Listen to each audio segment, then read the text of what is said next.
नमस्ते, Hindi cinema recaps में आपका फिर से स्वागत है। आइए वीडियो पर आते हैं। कोरियाई शमन एच और उसका शिष्य बोंगिल एक अमीर कोरियाई परिवार से मिलने के लिए जाते हैं। परिवार के पास एक बच्चा है जो गंभीर रूप से बीमार है और डॉक्टर उसकी बीमारी का कारण नहीं ढूंढ पा रहे। अब शमन एच को अपनी विशेषता का उपयोग करके इस रहस्य को सुलझाने का काम सौंपा जाता है। ह्यूम, जो अंधविश्वास और विज्ञान के बीच संतुलन मानती है, बोंगिल के साथ अमेरिका के पाक जोंग से मिलने जाती है। पाक जोंग बताता है कि उसके परिवार में हमेशा कोई न कोई दुखी रहता है। उसके पिता लकवे का शिकार हुए थे और उसके भाई ने मानसिक अस्पताल में अपनी जान ले ली थी। जोंग का मानना है कि एक प्रतिशोधी आत्मा ने उसके भाई को सताया और अब वो आत्मा उसके नवजात बेटे के पीछे पड़ी है। इसके बाद जोंग का कहना है कि उसके परिवार के पूर्वजों, खासकर उसके दादा की आत्मा परेशान है और उसका समाधान यही है कि दादा की कब्र को कहीं और स्थानांतरित किया जाए। ह्यूम, जो इस बात को गंभीरता से लेती है, किम सांगुक और युंगुन को इस काम के लिए नियुक्त करती है। सांगुक एक फिंग मास्टर है जो दफनाने के लिए भूमि बेचता है और युंगुन एक शव विच्छेदन करता है जो अंतिम संस्कार का काम करता है। ये दोनों जोंग की मदद करने के लिए तैयार हो जाते हैं, लेकिन इसके बदले उन्हें भारी मुआवजा चाहिए क्योंकि उनकी बेटी की शादी हो रही है। जोंग उनसे कहता है कि यह काम पूरी गोपनीयता से किया जाए और किसी को भी इसके बारे में न बताया जाए। कब्र की खुदाई करने के बाद जोंग का कहना है कि उसके दादा की आत्मा को शांति मिल जाएगी। हालांकि उसके माता पिता और परिवार के बाकी लोग इसके खिलाफ हैं। युंगुन और सांगुक के लिए यह एक बड़ा निर्णय है और वे सोचते हैं कि पहले कब्र के अवशेषों की जांच करनी चाहिए, फिर कोई अगला कदम उठाया जाए। सांगुक और युंगुन को लगता है कि पहले कब्र को शुद्ध करना जरूरी है। जब सांगुक ने कब्र के पत्थर पर कुछ अजीब से अंक देखे तो उसे हैरानी हुई। उसे समझ में नहीं आया कि जोंग के दादा ने ऐसी जगह, पहाड़ की चोटी, क्यों चुनी। जोंग बताता है कि यह जगह एक प्रसिद्ध भिक्षु गुने ने सुझाई थी। वो कहता है कि उसके दादा की कब्र बहुत साधारण है क्योंकि उस समय कब्रों को लूटने के मामले आम थे। सांगुक को आसपास की जमीन से एक अजीब, अशुभ ऊर्जा महसूस होती है। जोंग फिर उसे बताता है कि उसकी पत्नी 2 बार गर्भपात कर चुकी थी। सांगुक उस अंक के बारे में पूछता है जो कब्र पर उकेरे गए थे, लेकिन जोंग नहीं जानता कि उनका मतलब क्या है। सांगुक तैयार था कि वह पीछे हट जाए, लेकिन ह्यूम उसे भरोसा दिलाती है कि वह अनुष्ठान करके गर्भपात से बचने की कोशिश करेगी। अगले दिन जब कब्र को खोदने का काम शुरू हुआ, ह्यूम और बोंगिल ने रस्म शुरू की। रस्म में 5 सूअरों और 5 मजदूरों का शामिल होना जरूरी था, जिनका उद्देश्य बुरी शक्तियों को दूर करना और खुदाई में मदद करना था। इस दौरान जोंग की चाची भी वहां आई, जो हमेशा कब्र खोदते समय मौजूद रहती थी। जैसे ही खुदाई शुरू हुई, बोंगिल ने मंत्र पढ़े और ह्यूम ने नृत्य करना शुरू किया। सूअरों की बलि दी गई और मजदूरों ने ताबूत को खोला। सब कुछ सही चल रहा था, लेकिन तभी एक मजदूर ने अजीब तरह का सिर वाला सांप निकाला। उसने उसे फावड़े से काट डाला और वह प्राणी इंसान की तरह चीखा। इसके बाद अचानक एक तूफान आ गया और मूसलधार बारिश शुरू हो गई। सांगोक ने जोंग से कहा कि दाह संस्कार को फिलहाल कुछ समय के लिए रोक देना चाहिए और जोंग ने सहमति जताई। फिर ताबूत को रात भर सुरक्षित रखने के लिए युंगुन के अंतिम संस्कार गृह में भेजा गया। अगले दिन सांगोक पहाड़ के पास एक छोटे से गांव में जाता है, जहां वह एक भिक्षु से बात करता है। वो भिक्षु से गुने के बारे में पूछता है, लेकिन भिक्षु कहता है कि उसे ऐसा कोई नहीं पता। भिक्षु ने कब्र के बारे में बताया कि इसके बारे में अफवाह थी कि वह खजाने से भरी हुई है, जिसके कारण कब्र चोरों का ध्यान खींचा था। भिक्षु ने सांगोक को कुछ कलाकृतियां भी दिखाई जो लुटेरों ने छोड़ी थीं। अंतिम संस्कार गृह में रखे गए ताबूत को एक जिज्ञासु देखभाल करता खोलता है। क्षमा उसे पकड़ लेता है, लेकिन बहुत देर हो चुकी थी। दादा की आत्मा ताबूत से बाहर निकल जाती है। एचरिम को लगता है कि आत्मा उसके अंदर से निकल रही है और वह बेहोश हो जाती है। अगले दृश्य में लॉस एंजल्स में जियोंग के विकलांग पिता को दिखाया जाता है। वो अचानक अपने पिता की आवाज सुनता है जो उसे खिड़की खोलने को कहता है। बूढ़ा आदमी उस आवाज का अनुसरण करता है और जैसे ही खिड़की के शीशे में आत्मा का प्रतिबिंब दिखाई देता है, वह आत्मा उसके जिगर को निकाल लेती है और उसे मार डालती है। इस बीच जियोंग की माँ, जो टीवी देख रही थी और नाच रही थी, पर भी आत्मा का हमला होता है और वह भी मारी जाती है। कोरिया में एचरिम दादा की आत्मा को बुलाने के लिए एक अनुष्ठान करती है। दादा की आत्मा बोंगगिल के शरीर में प्रवेश करती है। अब बोंगगिल ये समझना चाहती है कि आत्मा क्यों इतना कहर बरपा रही है। अनुष्ठान के बाद बोंगगिल पर आत्मा का साया पड़ता है। वह घोषणा करती है कि वह तभी जाएगी जब वह अपने सभी वंशजों को अपना बना लेगी, क्योंकि वह अपने परिवार से नाराज है जिन्होंने उसे नजरअंदाज किया। इसी दौरान ग्योंग को सांग दियोक का फोन आता है। सांग दियोक बताता है कि दादा की आत्मा बदला लेने के लिए बाहर है और वह जियोंग के परिवार को नष्ट करने का इरादा रखता है। इसी समय जियोंग के दरवाजे पर दस्तक होती है। वो व्यक्ति जो खुद को सांगोक बताता है अंदर आने की बात करता है। जियोंग उलझन में पड़ जाता है, लेकिन फोन पर आवाज उसे चेतावनी देती है कि दरवाजा न खोले और इसके बजाय खिड़की खोले, क्योंकि दादा दादा की आत्मा उसकी रक्षा करेगी। जियोंग खिड़की खोलने का निर्णय लेता है और आत्मा को अंदर आने की अनुमति देता है। कुछ देर बाद असली सांगदेओ कमरे में घुस जाता है। होटल स्टाफ को ये पता चलता है कि जियोंग पहले से ही प्रेत बाधित हो चुका है। वह घबराकर पानी की बोतलें पीने लगता है और बिना किसी समझ के जापानी भाषा बोलने लगता है, हालांकि उसने कभी जापानी नहीं सीखी। घबराए हुए सांगोक ने तुरंत एम्बुलेंस को फोन किया, लेकिन जब तक वे पहुंचे प्रेत बाधित जियोंग ने अपना फोन काट दिया और अपनी गर्दन पर हमला किया, जिससे उसकी मौत हो गई। अब शमा यह निर्णय लेता है कि दादा की कब्र को जलाना सबसे अच्छा तरीका होगा। इस बीच अमेरिका में जोंग के बच्चे तक आत्मा पहुंच चुकी होती है और उसे बहुत नुकसान पहुंचाने वाली थी। सांग डुक जोंग की चाची को फोन करके दाह संस्कार की अनुमति मांगता है। वह जोर देकर कहता है कि यही एकमात्र तरीका है हत्याकांड को रोकने का। शुरुआत में महिला झिझकती है, लेकिन अंततः वह मान जाती है और समूह सफलतापूर्वक दादाजी के अवशेषों का अंतिम संस्कार कर देता है। उसी समय बच्चे के पास की आत्मा गायब होती है और आखिरी बार पीड़ा में चिल्लाती है। अब प्रतिशोधी आत्मा पूरी तरह से खत्म हो गई है और समूह फिर से अपने सामान्य जीवन की ओर लौटता है। अमेरिका में भी जोंग के बच्चे की हालत में सुधार होने लगता है। कुछ समय बाद सांगोक को एक श्रमिक का फोन आता है जिसने अजीब सांप के सिर को काटा था। वो व्यक्ति अब बुरी हालत में है और लगातार डर से परेशान हो रहा है। जब सांग डुक उससे मिलता है तो श्रमिक को पछतावा होता है और वह सांग डुक से आग्रह करता है कि वह वापस जाए और सांप को उचित उपचार दिलवाए। अगले दिन सांगोक फिर से दफनाए गए स्थान पर जाता है और खुदाई शुरू करता है। इस बार वह सांप को फिर से ढूंढता है, लेकिन उससे भी चौंकाने वाली बात यह है कि सांप के नीचे एक और ताबूत है। ये ताबूत बड़ा है और सीधा रखा हुआ है। ये देखकर सांग डुक डर से कांपता है और जल्दी से समूह के बाकी सदस्यों को पहाड़ की चोटी पर बुलाता है। जब वे वहां पहुंचते हैं तो वे ताबूत को देखकर हैरान रह जाते हैं, जो मोटी जंजीरों से लिपटा हुआ होता है। वे कठिन मेहनत के बाद ताबूत को वहां से निकालने में सफल होते हैं और उसे अंतिम संस्कार करने की योजना बनाते हैं। हालांकि अंधेरा होने के कारण उन्हें सुबह तक इंतजार करना पड़ता है। समूह रात वहीं बिताने का फैसला करता है और वे स्थानीय भिक्षु के स्थान पर जाते हैं जिससे कुछ दिन पहले सांग डुक ने मुलाकात की थी।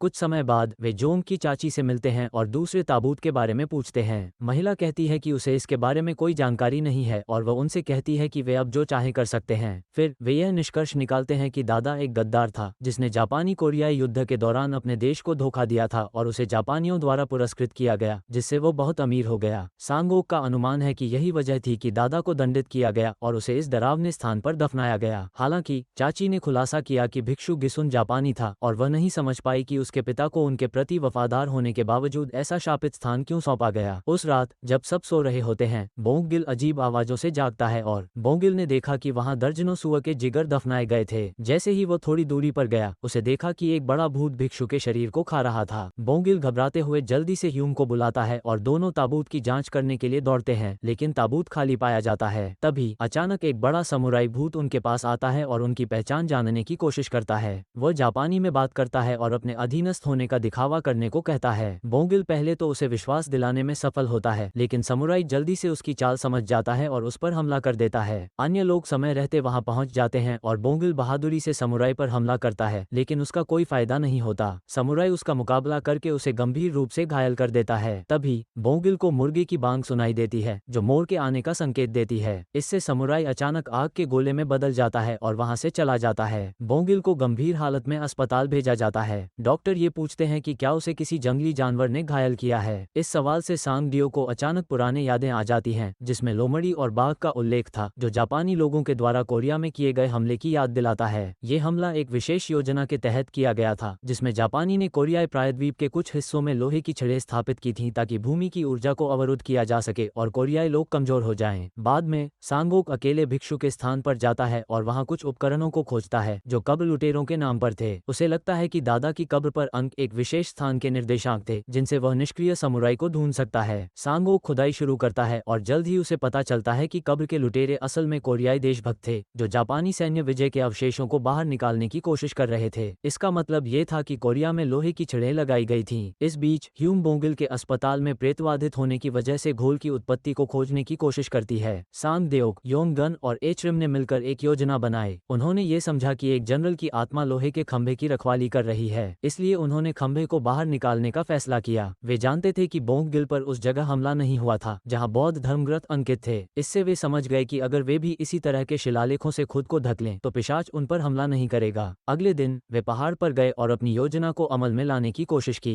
एचरिम ने समुराई को लुभाने के लिए एक अनुष्ठान किया और मीठी मछली का इस्तेमाल किया, जैसा कि समुराई ने पहले उसे कहा था। हालांकि घंटों की खुदाई के बाद भी उन्हें कुछ नहीं मिला। फिर अचानक हैम को समुराई का एक दृश्य दिखाई दिया। वो समुराई आग के गोले में बदलकर उनके पास आया और सांग देओक पर हमला कर दिया। वो उसे गंभीर रूप से घायल कर देता है और फिर उसका जिगर निकालने की कोशिश करता है, लेकिन बाकी लोग आकर उसे मार देते हैं। समुराई की पीड़ा से वो चीखता है जब उस पर घोड़े के खून की बाल्टी फेंकी जाती है। इस बीच एक दृश्य के जरिए उन्हें पता चलता है कि भिक्षु गुने ने एक कटाना यानी जापानी तलवार समुराई के शरीर के अंदर डाल दी थी। ये तलवार एक कब्र में उलट कर रखी गई थी। अब सांग देओक ने एक लकड़ी की छड़ी उठाई और उसे समुराई के पैरों के बीच डालकर उस पर खून लगा दिया। फिर उसने उस छड़ी से समुराई पर वार किया और अंत में उसे मार दिया। इसके बाद बोंगगिल के कमरे में दो महिलाएं मुर्गे की बलि देती हैं ताकि बोंगगिल समुराई के नियंत्रण से बाहर आ सके। घायल सांगोक को अस्पताल ले जाया जाता है और वह कहता है कि उसकी मृत्यु जल्दी हो सकती है, लेकिन उसे कोई चिंता नहीं है क्योंकि उसने अपना जीवन हमेशा मौत के साथ जिया है। अस्पताल में उसके दोस्त और सहकर्मी उसे ठीक होने के लिए प्रार्थना करते हैं। सौभाग्य से सांगोक धीरे धीरे ठीक हो जाता है और बाद में अपनी बेटी की शादी में खुशहाल रूप से शामिल होता है। इस तरह के और वीडियो के लिए सब्सक्राइब करें और अपना नोटिफिकेशन चालू करना न भूलें। इससे वास्तव में मेरे चैनल को मदद मिलेगी। देखने के लिए धन्यवाद।